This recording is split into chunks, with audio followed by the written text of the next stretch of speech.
Let's talk about the cell membrane. We looked at the cells themselves in the last unit, but we're going to, throughout the course of the semester, we'll focus on various organelles and how they are important to different processes. So today, we're going to talk about the cell membrane. And the term plasma membrane means the same thing as cell membrane. So if you ever see that and you're like, what is the difference? Nothing. It's kind of the same thing. So, functions of the cell membrane. One, it gives a separation of what's inside the cell from what's outside the cell. That gives control. Control to regulate things that go in and out. Also allows for cells to communicate with other cells. And can create attachment sites between cells.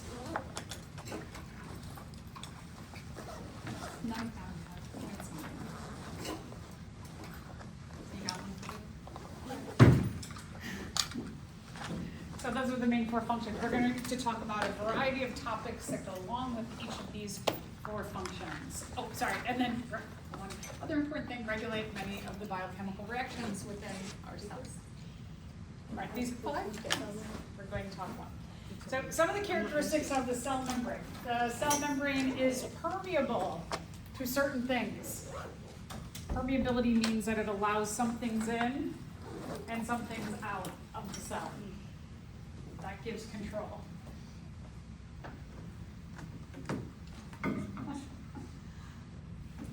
There is a phospholipid bilayer, and then there are also proteins scattered within that phospholipid bilayer. We'll talk a little bit about the structure of each of these and what that equates to in terms of the function.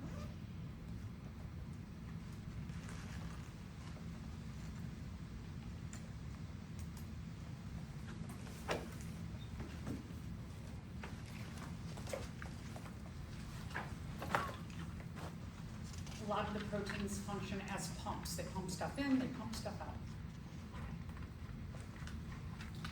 The cell membrane is more fluid than it is solid. But again, we learned a little bit about partial charges and full charges and how they attract to one another, how strong those can be, and so gives a lot of our fluidity more of a solid feeling. Oh, and then just in terms of the mosaic, if you think about like a mosaic, oftentimes what a mosaic is, it's a lot of different pieces that equate to a larger idea, painting, design. And when we're talking about the mosaic, it refers to the proteins that are embedded within the phospholipids, because we have all different kinds, tons and tons of different kinds of proteins that are going to do a lot of the important jobs of the membrane.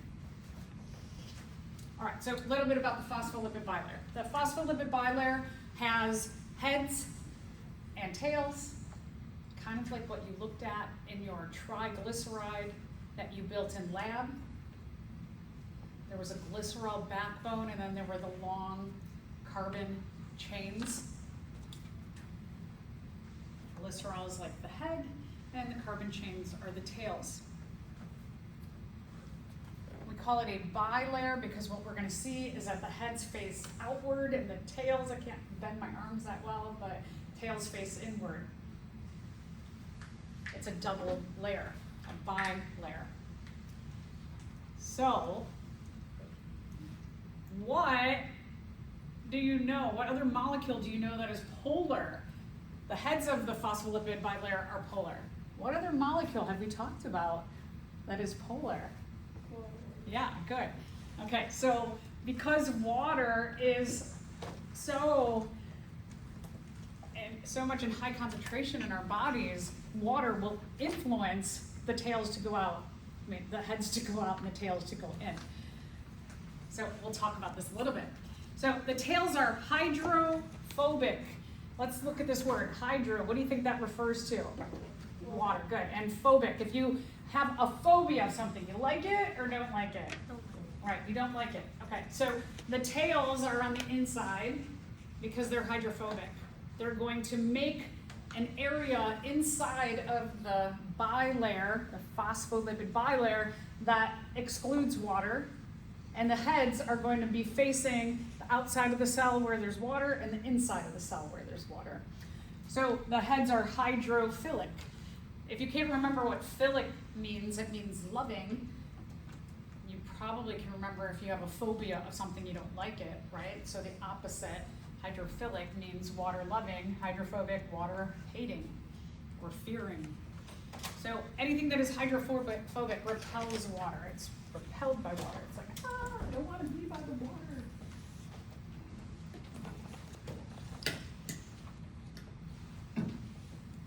You can see in this illustration that the oil is hydrophobic because what it's going to do is, even if you mix it up, all of these globules of oil are going to go to the surface. They're trying to get away from the water because they don't like it. They're hydrophobic.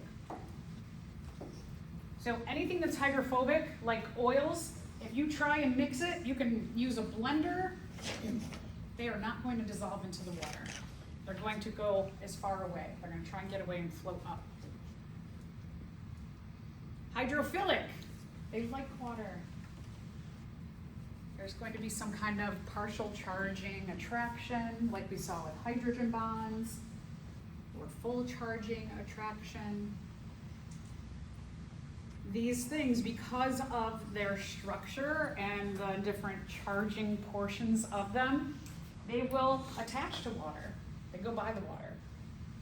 So, like for example, if you want to make lemonade and you're going to take some sugar and put it in the water and you start mixing it, after a while of mixing it, the sugar dissolves pretty evenly in the water, right?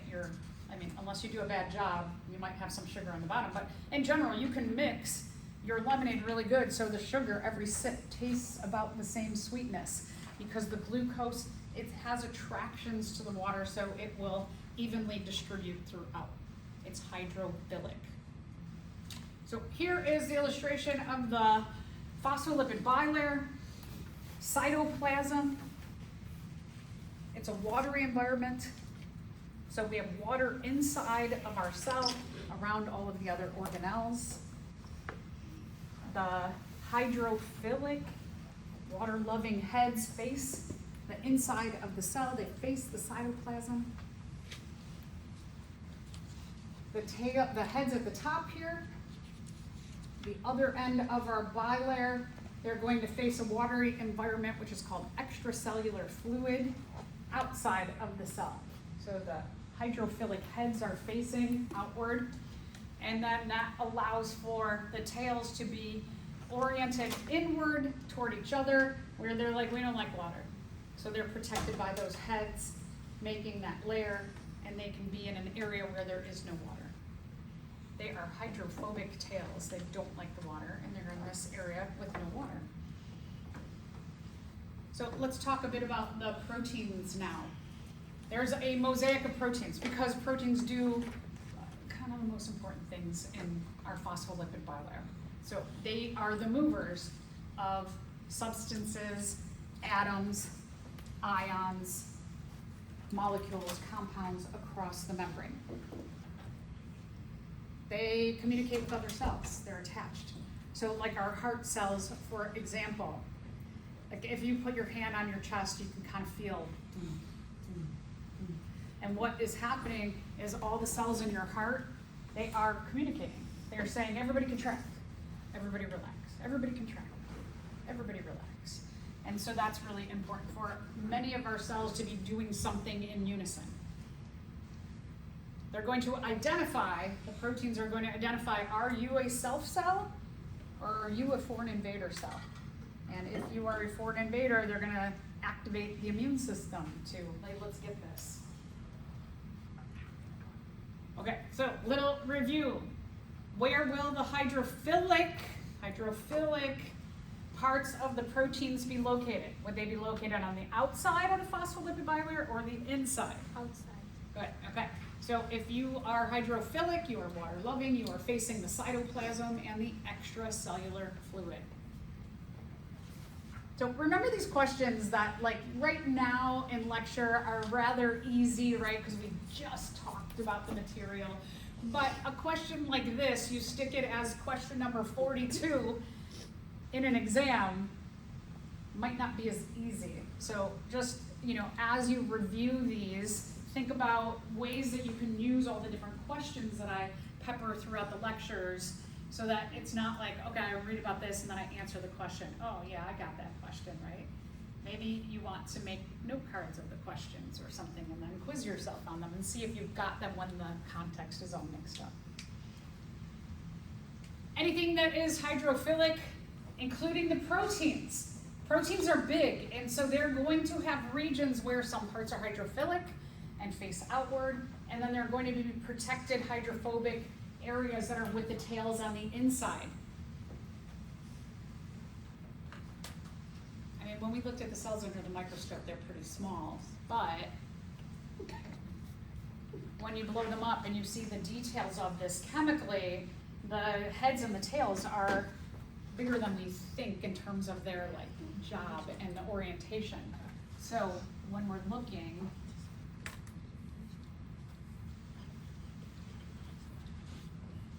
at our phospholipid bilayer like this, you're going to have proteins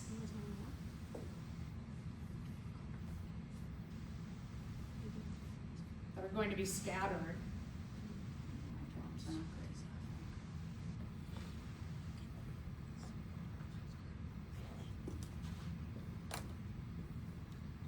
You'll have all different kinds of proteins that are in between the phospholipids.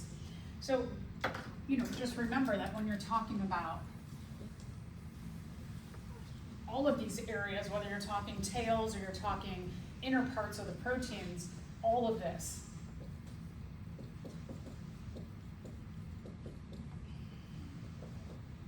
All of this is hydrophobic. And all of these parts are hydrophilic.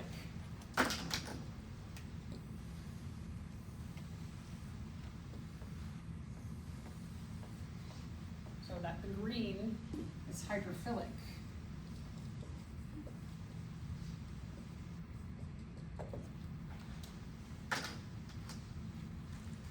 All right, 5 major kinds of membrane proteins. We'll take a look at each of these different kinds and then talk about what do they do in terms of that mosaic of jobs within the membrane. So first let's talk about transport proteins. They transport things. They move substances across the membrane. They specifically move hydrophilic things across.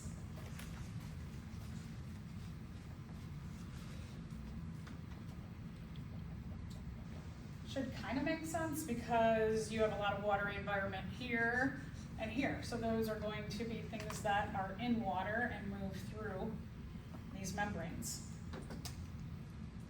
There's 2 kinds, depending on what they are transporting, channel and carrier proteins. So let's take a look. So do transport proteins move molecules that are attracted to or repelled by water? Good. So we just said that they move hydrophilic molecules across. Again, right? If you stick this as question number 58, you might be like, oh, what? Let me think back, right? So practice, practice. Channel proteins form a pore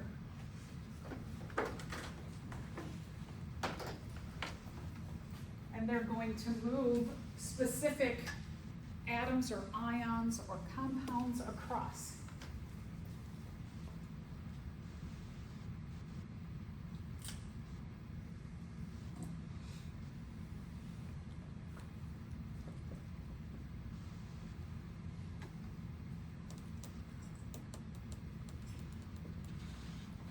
So for example, might move a little hydrogen, but if this one, let's say that this is a channel protein and it's moving a chloride ion, which is a bit bigger,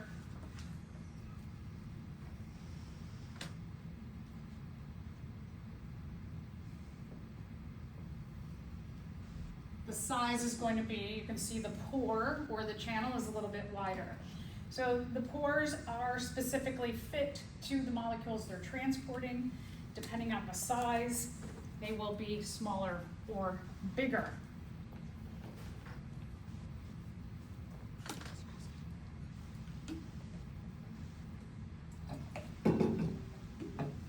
here it just gives you the context of a chloride ion channel, moving chloride, and only chloride across it. So second one is carrier proteins. When I carry something, right, I carry this little clicker around with me, I grab onto it. So when we are looking at the difference between a channel, these can just flow through, these hydrogen ions can flow through, the chloride ions can go through, but a carrier is going to grab onto the molecules transporting and then push it through. So we have a little bit more advancement in how this atom, molecule, compound, ion crosses the membrane. There is a binding site that grabs onto the molecule to be transported.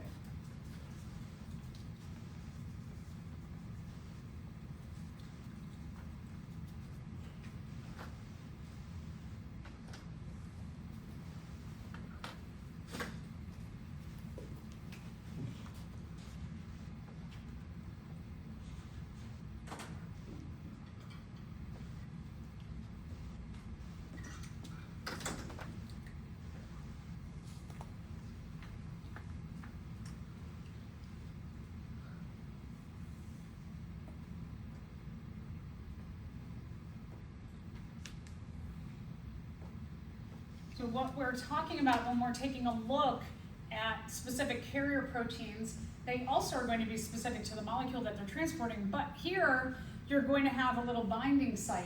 And what that binding site does is it matches up a shape with a shape. So that if you have something else,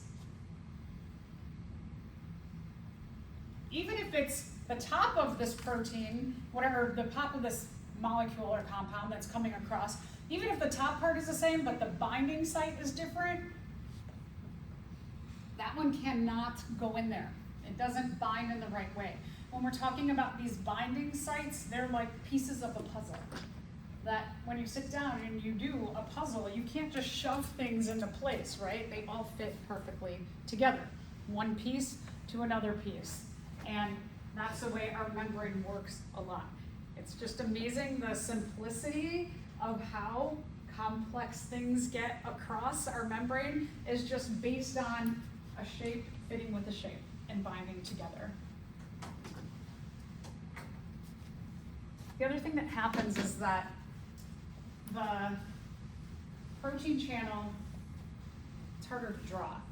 So if I'm waiting there, if I'm a carrier protein, a kind of transport protein called a carrier protein, and I'm waiting for something round, the binding site round to come here. So my channel is closed, and then when that thing comes in, it stimulates the channel to open, pushes the atom, compound, molecule, ion to go through, and then it goes back to being closed. So it's doing this thing like that.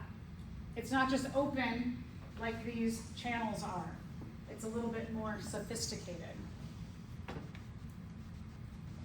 We have some others that are very complex in that one side will be sodium, one side will be potassium, and then they'll do this, where they'll switch molecules back and forth, or I should say ions back and forth. So here you could see a sequence of events, kind of like that you have your carrier protein, the channel is closed right now. When this amino acid here goes into this place, it stimulates this to open, pushes that through, and then it stimulates the closing after it is through. All right, kind of similar to the carrier, but a lot bigger event that is going to happen are called receptor proteins. They do a binding just like the carrier.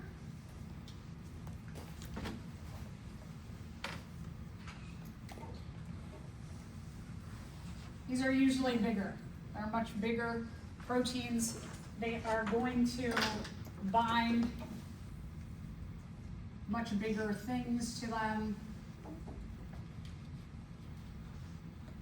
And when something big binds to this big receptor, it causes something really big and important in that cell to happen. Like, for example, when this binds to the receptor protein, it might stimulate the cell. It might say to the cell, when I'm around and bound to you, we're going to undergo cell division. And so something really large happens within the cell. So these receptors, again, similar in nature to the carriers, but they are stimulating really big, important, impactful processes within the cells.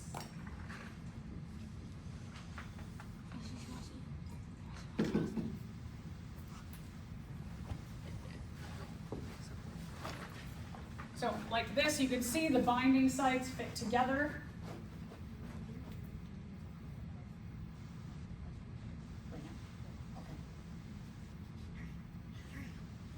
So just notice that you can see the binding and then something really big and important happening.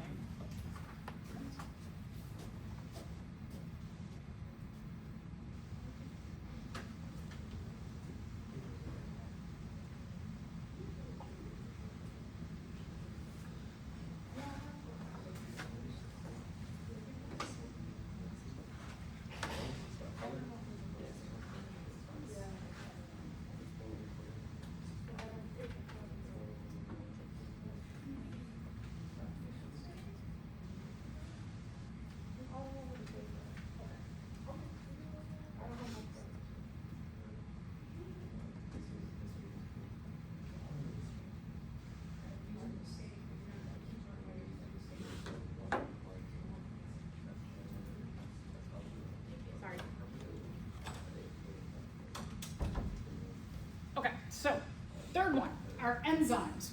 We're also going to spend a whole chapter talking about these because they are very important. Enzymes are facilitators or helpers to make chemical reactions go much smoother and faster. Okay. Enzymes, again, we'll talk a whole chapter about these, but they do all kinds of important stuff to make things go smoothly. Like, so for example, the process of cellular respiration in us, there are many reactions that happen. We call it a metabolic pathway. Is this metabolic pathway that has, this step has to go right, so the next step goes right, this step has to go right, so the next step goes right, and they have to be perfectly done to get us all the way down to breaking down our food into these 36 ATP. And if one of the steps doesn't go right, we don't get our food broken down into our cellular currency of ATP. And at every single step, there is a different enzyme. So from step 1 to step, 56, there are, let's say, 56 different enzymes, one at each step. So one will be like, okay, my job is to get that thing to bind with this thing to make that thing.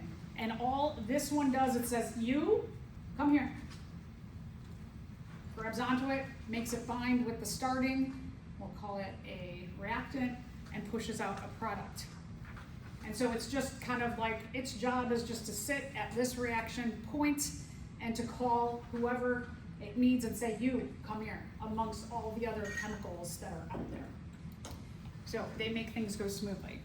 We'll talk again. I mean, that is all you need to know for the exam next week, is that they are facilitators of making chemical reactions in our cells go smooth. Are coenzymes always attached to the, because it's in the last chapter, are they always Right. attached to the enzyme, or do they attach the enzyme on top of whatever it's binding to? They are most often with the enzyme. They're enzyme helpers. So like, so like a coenzyme is kind of like, will give a boost to that enzyme to make sure that that enzyme is like ready to do its job.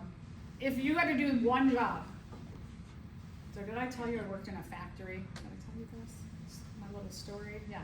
So my job in the factory was just like, boom. My lunch was like the coenzyme. That halfway through my day, I needed to get my coenzymes so that I could do the last half of my day.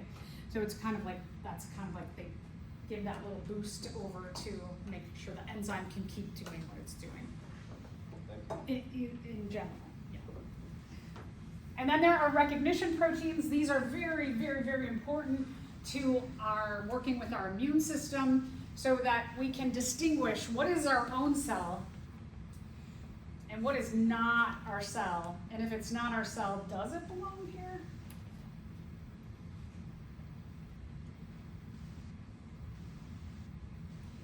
If you ever take an immunology class, there's kind of like baby steps in learning about the immune system, because we do have a microbiome and we have trillions of other organisms that live in and on us that actually help to keep us healthy.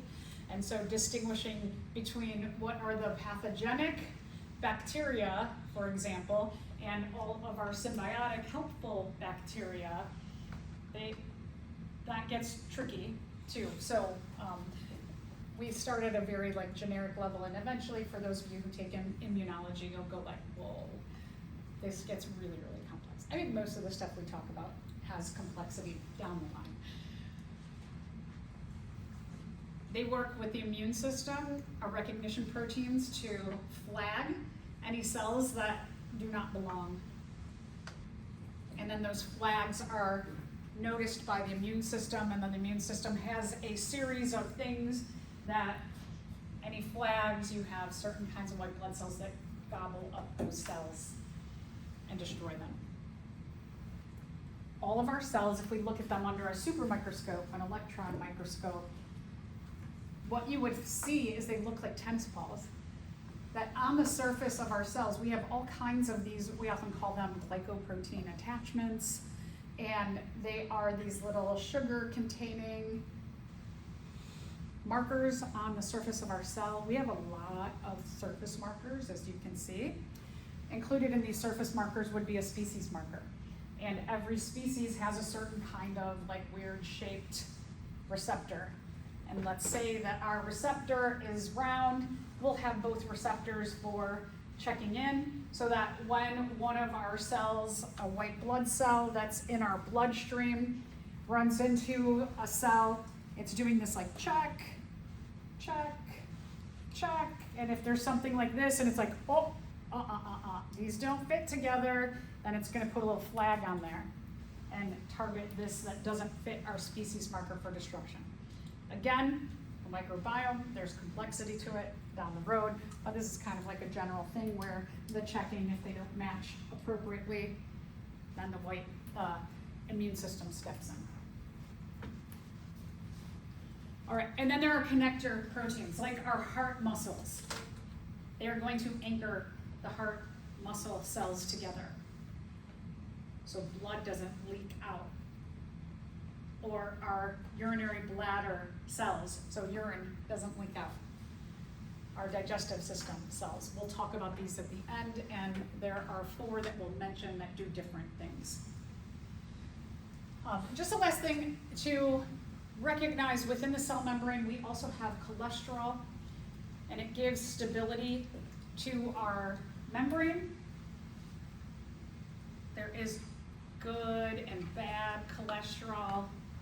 We want to make sure we have enough of the good cholesterol that keeps our membranes pliable. Too much bad cholesterol can make our membranes unpliable or harder, and harder to pump things across. So when we're talking about a mosaic, our membrane looks more like this. Is that you can see all different kinds of proteins are embedded. There might be different binding sites, an enzyme with another one of the maybe like receptor proteins. So some of them will work in tandem together. They do not always exist in working alone. You can see some of these funny chains, see the little glucoses for a glycoprotein attachment surface marker there. Cholesterol embedded within, and then it is attached, we just talked about the cytoskeleton, that is also going to anchor some of these proteins in their place in addition to the phospholipids. So this is like a beautiful painting, a mosaic. The blank portion of the cell membrane is responsible for the isolating functions of the membrane, while the blank portion regulates exchange and communication within the environment.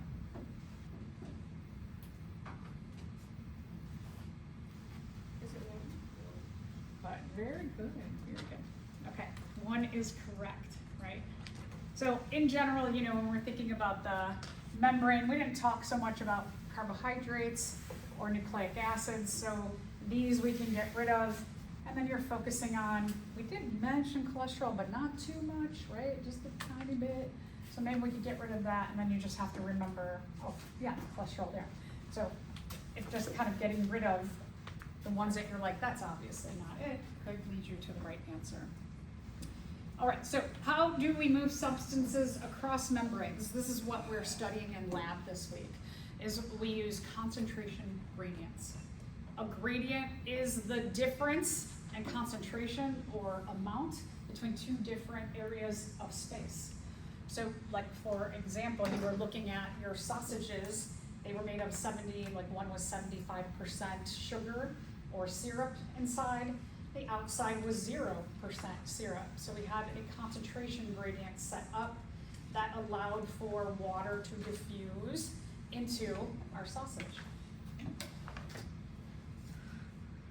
Molecules generally, easily, they go for the easy route. One of the things I love about biology is the foundations of it. This class is all about, like, let's talk about the easy things, the simple things that happen, and then you keep on your career path if you stay in biology and you learn about how to build on that simplicity to get more complex. Molecules in general, even if we're talking about the molecules in this room, generally move from high concentration to low concentration because they can do that without expending any energy. So, for example, if I took a perfume and I sprayed it right here, y'all right here might smell it pretty quickly, but way back in the corner, Mohammed might not smell it for maybe 10 minutes because it's starting to go from an area right here of high concentration, and this is a low concentration zone, the whole room, of that kind of chemical, that perfume. And so eventually the molecules are bouncing and they're going to make their way back to those corners. Just like the dye, when you looked at the dye in the water. You put that drop of dye in the water and it was in high concentration. When you first put that drop in, if you used red, for example, it was pretty dark in a high concentration area. The rest of the water had a low or no concentration area of the dye. So the dye is going to bounce off the water and it is going to start moving into the areas of lower concentration. If we let that sit for maybe a few hours, maybe like 4 hours, what you would have seen in your tray is that it would have been, maybe your water might have been very, very, very, very light pink, or maybe even barely able to see, because we did have kind of a larger tray, that the red would eventually distribute itself evenly throughout. So let's talk about some factors that influence the rate of diffusion. So one is that when you have something is smaller, it is going to diffuse faster. Let's say we did a race with someone who's, let's just say 500 pounds. And when you did that race walking down the hall, likely you would be faster because you're smaller. Temperature, as it gets colder, molecules start to slow down. One of the things about a low-grade fever is that it gives a little boost to our immune system. The heat that our body produces in response to a foreign invader gives a little bit of that heat, is going to make your immune system cells move faster. And so it gives them that little boost. Lipid solubility. If you can get through this membrane without the assistance of a protein, you don't have to worry about in that mosaic of proteins, like, where's my protein? Where is it? Where is it, right? You could just go to any phospholipid and go and slip through. So if you're lipid soluble, you can diffuse faster.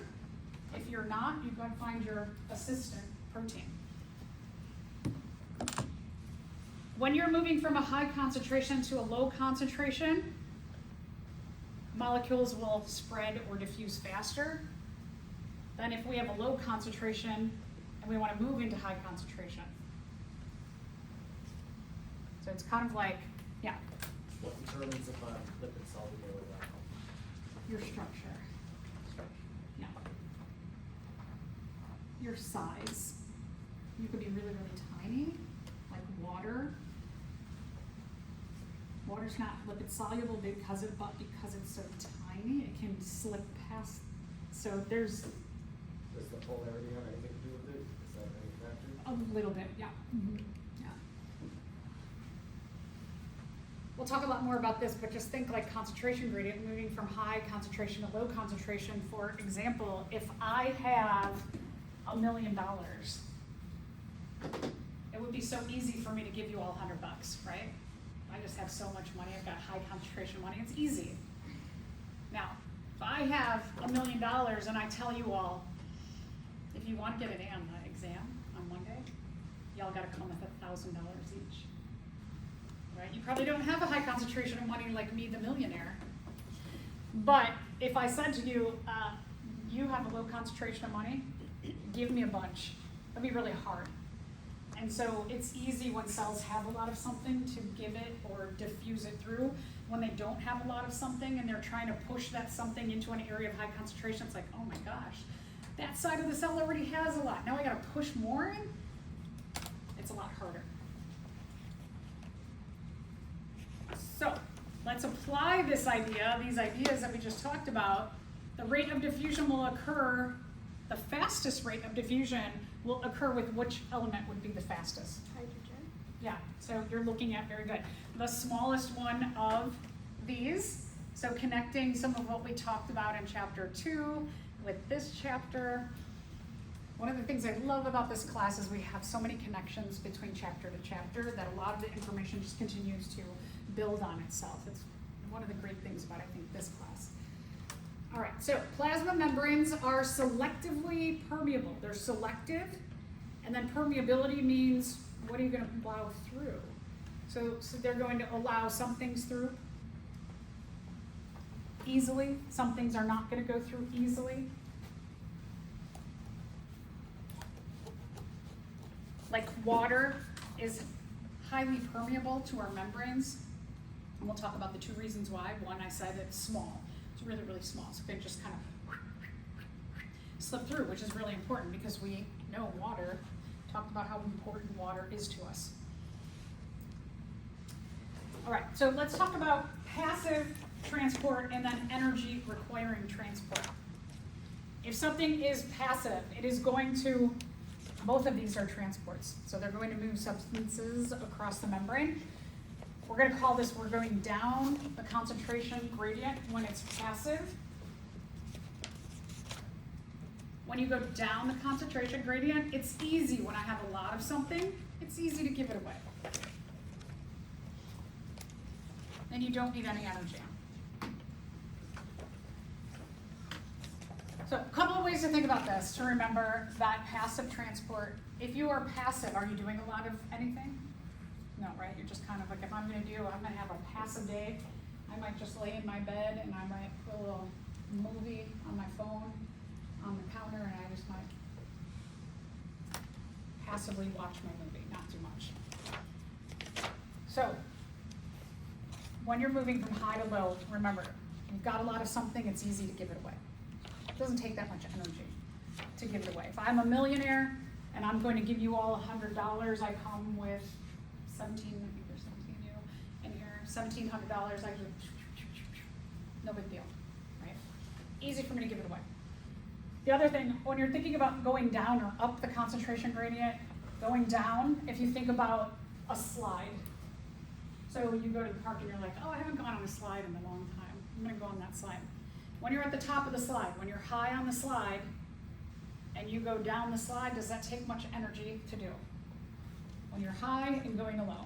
No, right? That's next. So there's high to low concentration, down, doesn't take much energy. We're going to see the opposite with energy requiring transport. When you go from low to high, right, you gotta climb up the ladder. So that's gonna take some energy. A couple ways just to think about it. All right, so energy requiring transport, you are going against the concentration gradient. You're gonna go against something, maybe think about it like, oh, this is gonna be hard, I gotta go up against something. You're going from low concentration to high. You're going low on that slide, you're climbing up the ladder high. So that's going to take energy to do that climbing.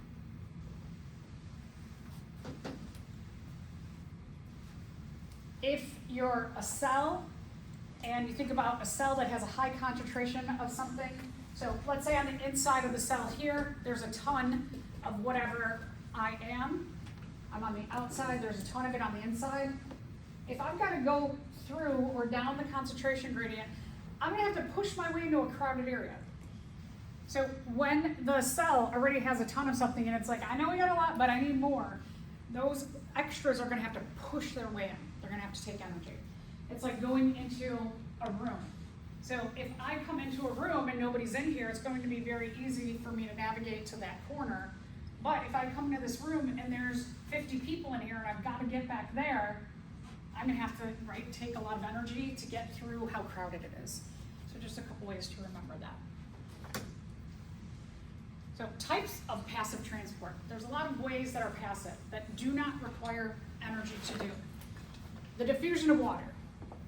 Because water is so important to us, the diffusion of water is called osmosis. Gases that can dissolve through the membrane. Anything that is lipid soluble can go through the membrane.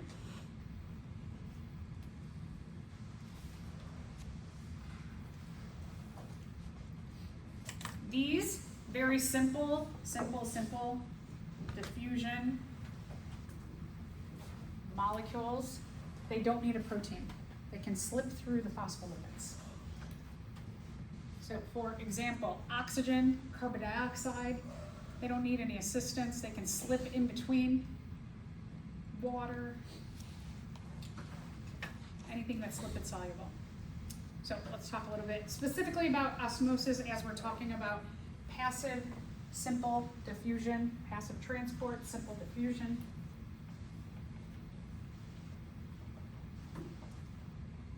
Water generally travels from high concentration to low concentration. So where we're dehydrated, we have low concentration of water. Water just flows to those areas. Makes it easy to get there.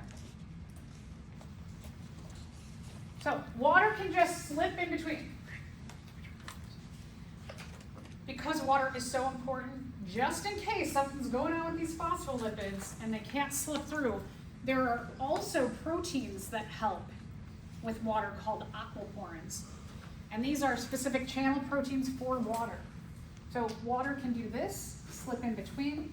Water also has an assistant here.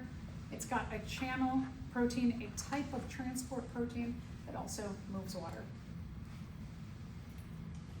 What we're going to look at a lot in lab today is tonicity. Tonicity is the strength of a relationship in regard to osmosis. So we're looking at like a solute, something that is in water. And we're going to see what's the concentration of the solute in the water and what's going to happen with the water. If you kind of think about it like this, that water follows solute, that where you have a higher amount of solute, the water is going to go in that direction. That might help. Okay, so we'll look at isotonic, hypertonic, and hypotonic tonicity. Isotonic. Iso means equal. You've got an equal amount of your solute concentration on the outside and the inside. If the water is going to follow the solute, water is going to go toward this way, and the same amount is going to go toward that way. So when you have equal amounts of solute on the outside and the inside, you're going to have an equal flow of water in and out also. So everything's equal. Ideally, our cells exist like this. There's always exceptions for certain jobs that cells do. But you're going to take a look at Elodia underneath the microscope, and you're going to take a look at blood under the microscope. And so what you're going to see is that when you administer an isotonic solution onto your blood or your Elodia, you're going to see the natural state of the blood cells on the Elodia. So you're going to see your blood cells, they're going to be nice and round. Hypertonic, okay, hypertonic, get the definition of this. The solute concentration of one solution is greater than another. Which one's greater, inside or outside? Okay, so what you have to remember is that the cell is shrinking.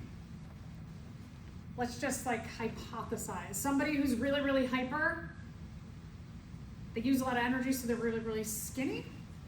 One of my students said that before. So they're like, okay, a hyper person will be small and shrinking. That works for you. You're gonna have a high concentration, so what's happening really here, just think about like salt.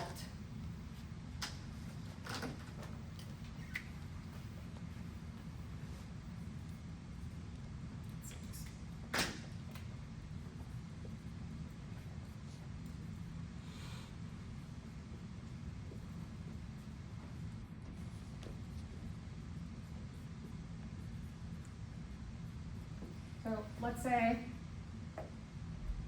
because realistically, you're going to have a little bit of salt, maybe, in all times, inside the cell and outside the cell. In this situation, if our solute is the salt, we're looking inside the cell and outside the cell. Water is always going to move towards solute. So yeah, some water is going to move in toward this one piece of salt, but a lot of water is going to be moving out toward the higher concentration outside. So when it says the solute concentration is greater than another solution, you're talking about a greater solute concentration outside. Sometimes definitions, they seem kind of to me like this one. Okay, so our cell is going to shrink. When you look at the Elodea under the microscope, it's going to do a really weird thing because Elodea has a plasma membrane and a cell wall. What's going to happen is when we put a hypertonic solution around our Elodea, now normally our Elodea will look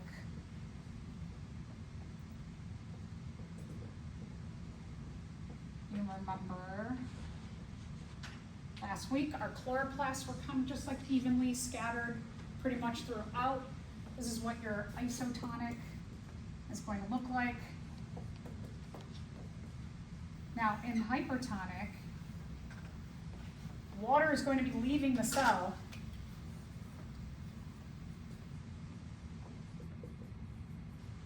But the structure of the plasma membrane is not going to change. The structure is going to keep that same rectangular shape. But the plasma membrane, the water inside the plasma membrane is going to go out. And the plasma membrane is going to shrink.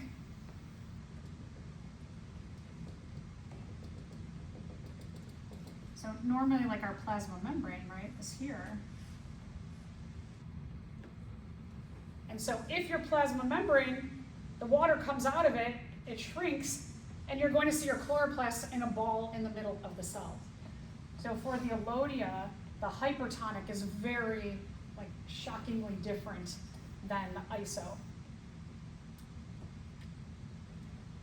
Now under the microscope, they're going to look, and this is an electron microscope slide, so it's a lot more detail. Yours are going to be, your blood cells are going to be really, really tiny, but what you're looking for is you're just looking for a shape that's more jagged on the edges. So like if you're, kind of when you're looking at these cells, you want to look at them like the iso to the hypo and the hyper and the hypo. You want to kind of look at the relative size. When you're drawing these today and they give you a nice box like this, don't do this and draw a million little tiny dots. I don't want to see little tiny dots because that's what they're going to look like. What I want to see is one good example cell of that kind. So the iso is going to look like that. When you're looking at the hyper, they're going to, you should kind of like, when you look back and forth between iso and hyper, the cells, the red blood cells are going to be a little bit smaller. and they're gonna look like that. So kind of like you see this like jagged, because the membrane is coming in on itself. And so it starts to do all these little folds. So again, you're just doing one example cell of every kind. Now, when we get to hypo, the same student said hypo is like a hippo. Hippos are big. Hypo, hippo, hyper, skinny. If that helps.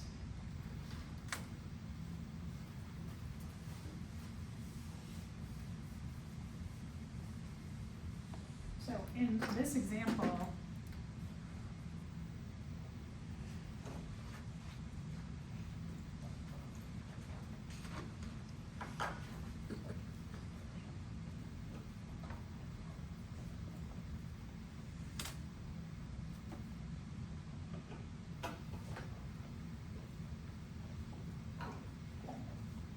you've got a lot more salt inside of your cell than outside. And if the water follows the solute, the water is going toward all the salt. You have a little bit coming out if you have a little bit of salt there. Okay, so our cells, we do not have a cell membrane. We only have, we don't have a cell wall, sorry, we don't have a cell wall. We only have a cell membrane. So what do you think will happen if our red blood cell that's normally like this and water's coming in? What do you think's eventually gonna happen to it? It's gonna burst. What is it? It's gonna burst. It's gonna burst. Yeah, it's gonna burst. So like a balloon, right? Our cells are like balloons, that you can only blow them up so much before they pop. So in lab, what I highly suggest, because it's pretty cool, is that take your blood slide and make it, like, put your microscope ready to go, make your hypotonic, and then watch under the microscope after you put the hypotonic solution on there, because you can see cells popping. You gotta be quick in the process. What you will often see on the slide, a lot of times students will set all of them up and then go look at them. And so if you do that, what you're gonna see on your slide is you're just gonna see a lot of like debris. And you'll be like, what is this stuff? It just looks like junk, right? But it's the parts of the membrane have popped, they burst. And so you'll just see the debris of the cell. But again, if you do this one, set it up quick and watch it, and right after you set it up, you might be seeing some of the pops. The Elodia, because it has a cell wall, it'll get like let's say they're like this, and it'll get a little like that. I mean, the difference of the pushing of the water, at some point, because that cell wall is like a brick building on the outside, it's not going to look much different than your isotonic. So underneath the microscope, you might be like, I don't know, really look, iso and hypo don't really look much different, but the significantly different one is going to be this hyper. So just some tips for that. Okay, so let's continue on. We talked about types of passive transport. Passive transport means that you are moving down the concentration gradient, you're going down the slide, you're going from an area of high concentration to low concentration. We don't need any energy to do this. A second kind, we talked about simple diffusion that didn't need any help. All these different kind of molecules that didn't need help. Another kind of passive transport is called facilitated diffusion. That means that this kind of diffusion is facilitated by a protein, specifically by a transport protein.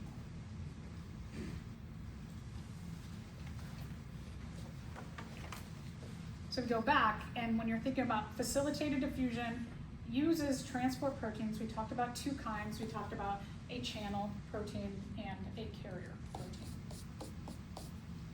So now, when you take a look at this illustration, what you should notice is that whatever this chloride ion, the chloride ion is in low concentration on this side of the membrane, but it's on high concentration on that side of the membrane. So it's going to go from high concentration to low concentration, no energy will be used. Here's another example, glucose. When we're talking about a carrier protein, the glucose's carrier protein has a binding site that is shaped perfectly for the binding of glucose. And when glucose comes in and binds, it stimulates the carrier to open up, push the glucose through, and it goes back to being closed. High concentration of glucose on top to low concentration on the bottom.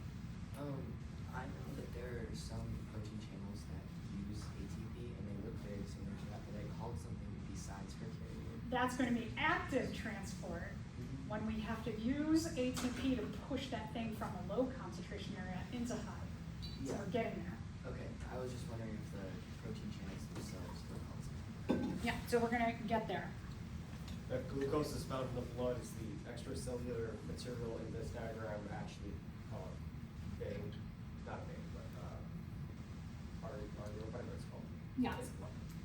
Yeah. So, like we're using a hypo, you mean like for the tonicity when we're talking about? Yeah, just where the glucose is coming from, is that blood in this diagram, because glucose is found in blood.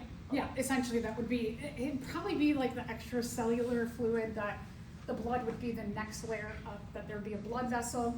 Typically what happens is that the blood vessel the glucose will diffuse from our blood vessel, let's say this is the blood vessel, high concentration of glucose in our blood vessel to the low concentration in the extracellular area, high concentration extracellular area across the membrane to low concentration inside the cell. So there's just like one extra step there, but yeah. Thank you. Okay, and then here's another one that we saw this illustration before, and before we weren't focused on. We were just kind of like, okay, that can move through and that can move through. But now when you take a look at this illustration, what you should be noticing is that this amino acid or whatever it is in high concentration here to low concentration on this side.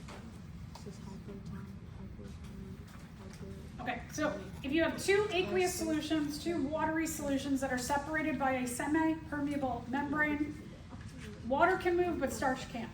So that makes it semi-permeable. It is permeable to water, but it is not permeable to starch. Water can move, but starch can't. Solution A is 10% starch, and solution B is 5% starch. What would occur after a few hours? So what I would suggest, draw this out. Have a membrane, have side A, side B, just like I did with the blood cells, to give yourself an idea of what's happening. You also have specific numbers to subtract.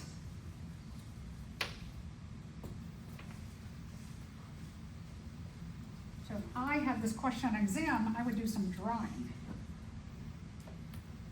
Are we allowed to draw on the paper? Oh, yeah. So so I didn't tell you that, but you can write on all of the exams. And so like for this exam, if you had this question, you had space to draw.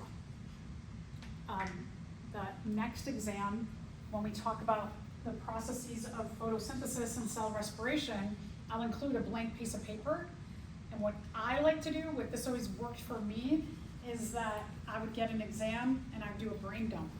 And on one side I'd draw out photosynthesis, and on the back side I'd draw out cell respiration.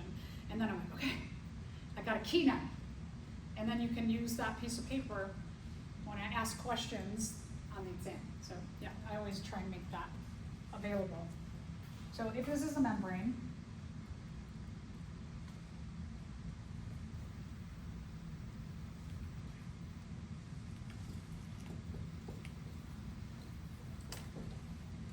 we got side A,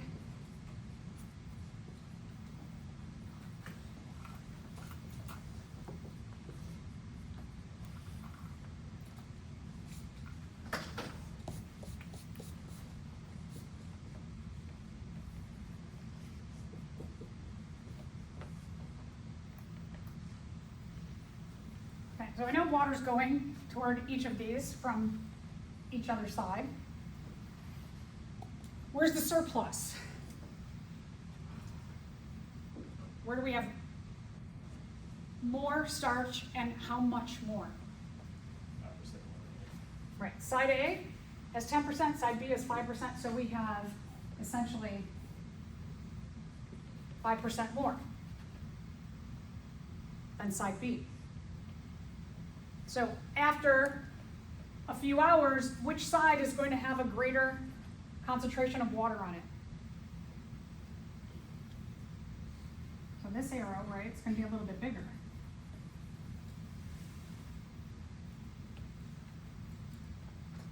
So side A, after a few hours, because it has that surplus of an extra 5% in comparison to side B, 10 minus 5 gives us a surplus of 5%.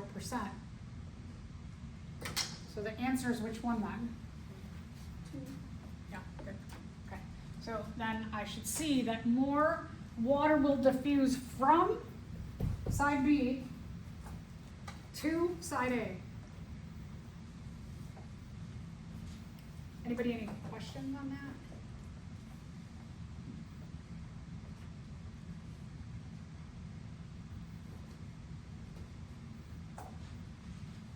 Okay, so energy requiring transport. So here, Henry, this is where we're getting to what you were asking about.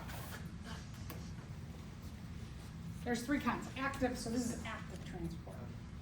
So active transport is assisted by protein, but it has 2 binding sites. So in this case, it's going to have one extra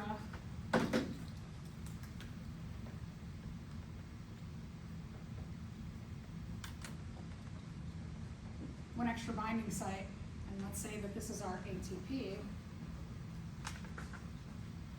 Then you've got to bind your molecule to be transported and your energy source in the second place. We'll talk a lot about ATP in the next unit, adenosine triphosphate. It's a kind of nucleotide. It is the currency of our cells that we take all of our food and it goes through our digestive system and it gets broken down as much as it can. It goes out to our cells and our molecules go through cellular respiration to become ATP eventually.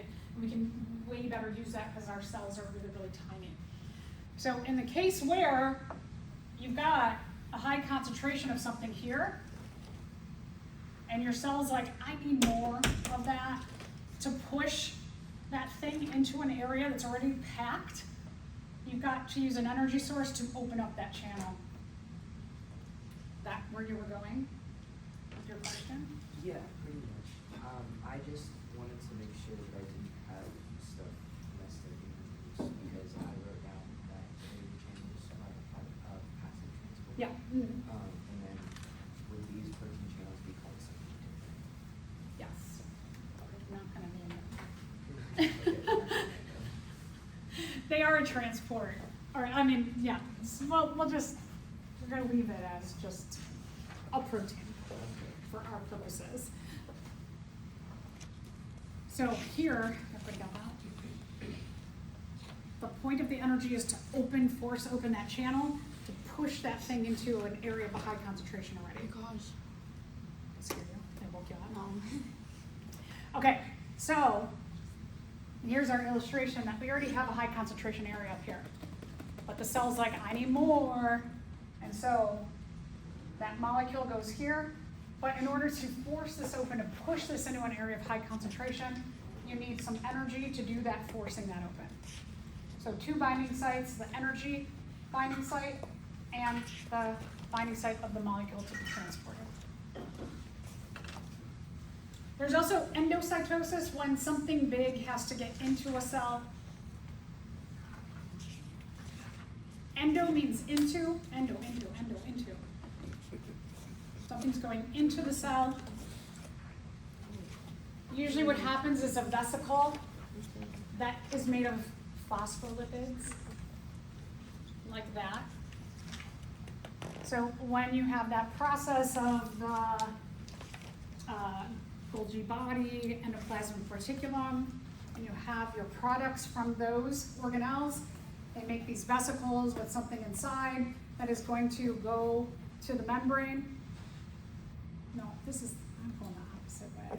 We're going into the cell. Did we just say, endo, yeah, we're going into the cell. So when something outside the cell is coming into the cell, we're in the extracellular fluid. Sorry.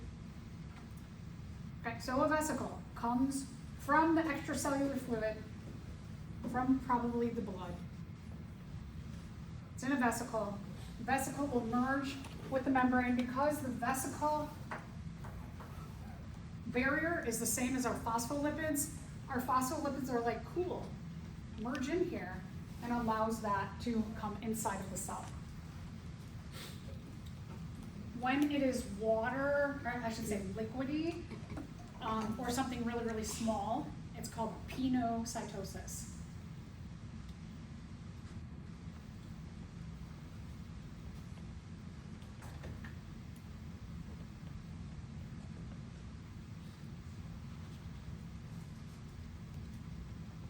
Here you can see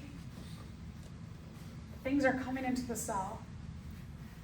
Look at all of these vesicles.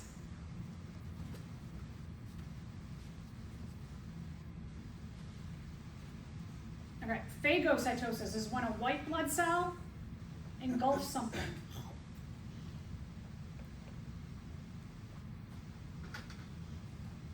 Like a white blood cell engulfing a bacteria, a pathogenic bacteria, for example. Or if you're talking about like an amoeba will go and pull something into its cell. So you could see some kind of food particle being brought in. Everything's always brought in inside of a vesicle, and then it goes to where it needs to go to. That's the amoeba. So there's an amoeba eating a cell, kind of like a phagocytosis.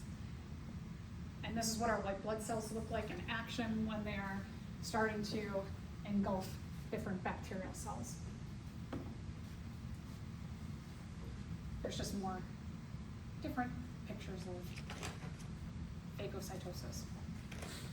Okay, exo. Exo means exiting the cell. This is where my example went awry. This is what I mean when, the products of the endoplasmic reticulum, the Golgi body, Golgi apparatus, when they make them, they put them in a vesicle, they go to the cell membrane, merges with the cell membrane and releases it into the extracellular area. Something is exiting the cell. So opposite of the endocytosis.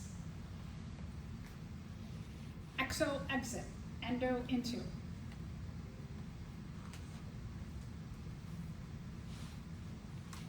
Could be hormones, digestive products inside of our cell. Like I said, things from the endoplasmic reticulum and the Golgi apparatus. So here, something is in a vesicle made of phospholipids on the outside, merges with our cell, and then you have what we would call a secretion from the cell. What would happen if the plasma membrane were composed solely of phospholipids and no proteins? Would all movement of molecules across the membrane cease? No. Good, okay. What would still move across the membrane? Water. And? Small particles. And? What about solubility? Lipid soluble, right? So no. Simple diffusion and osmosis would continue to occur. That sounds pretty good. Facilitative diffusion, active transport, and osmosis would not occur. No. Molecules, movement of molecules across the membrane would not be affected. Come on. Okay, good. So simple diffusion and osmosis continue to occur. All the rest of these are nonsense. All right, so last thing, connection between cells. The plasma membranes have ways to hold clusters of cells together. Those clusters of cells make things like tissues and organs. And then those cells function in very distinct and important ways. We're going to talk about 4 different kinds of these proteins, and they sometimes, like heart cells or bladder cells or digestive system cells, they might have two different kinds of these. Okay, so for example, desmosomes, they hold adjacent or neighboring cells together.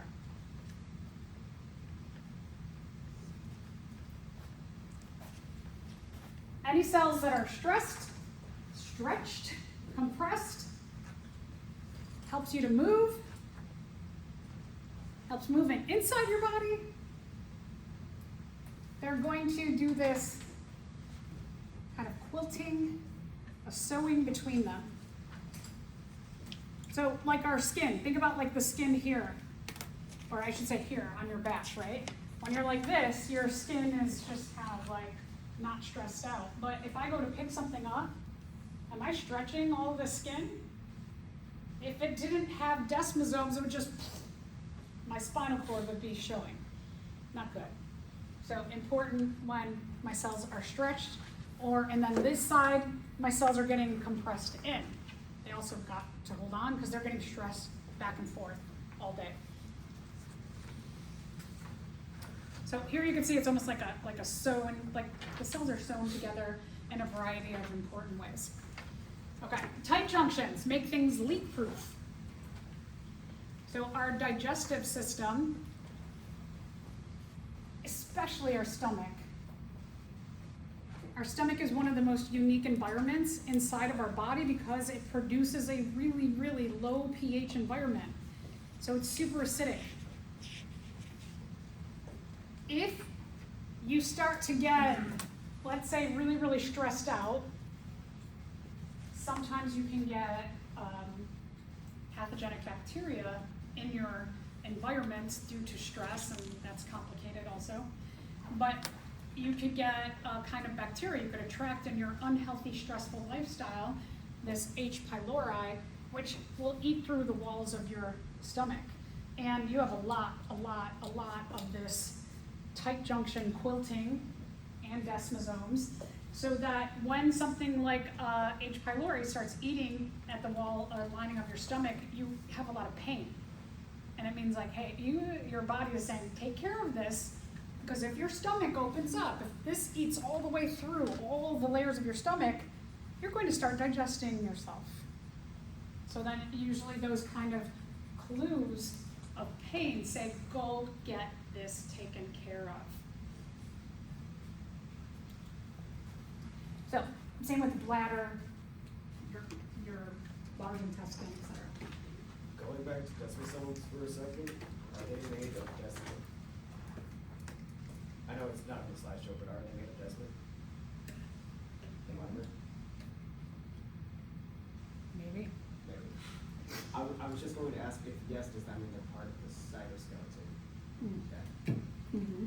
Because I know I would think that's a really good hypothesis. So it's, again, like a different kind of quilting. So the desmosomes are kind of like quilting like this way, and then the tight junctions are like quilting like another way. So you've got this like double quilting in a lot of our structures that we have. And then gap junctions are really important for cells that need to constantly communicate, like our heart cells that are contract, relax, contract, relax. What is happening is you have pores that are allowing the flow of ions through the cells. So the ions flush really quickly across our cells, and it causes contract, relax, contract, relax, contract, relax. And then in plants, they have a kind of quilting that's caused the pores or channels within their cell wall so that they can communicate with one another.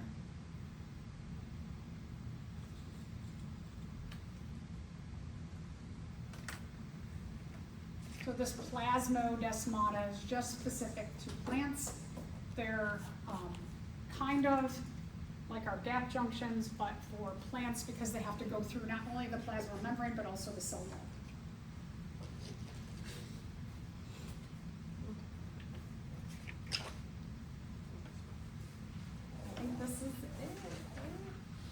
Okay, so the plasma membrane performs all of these functions except what?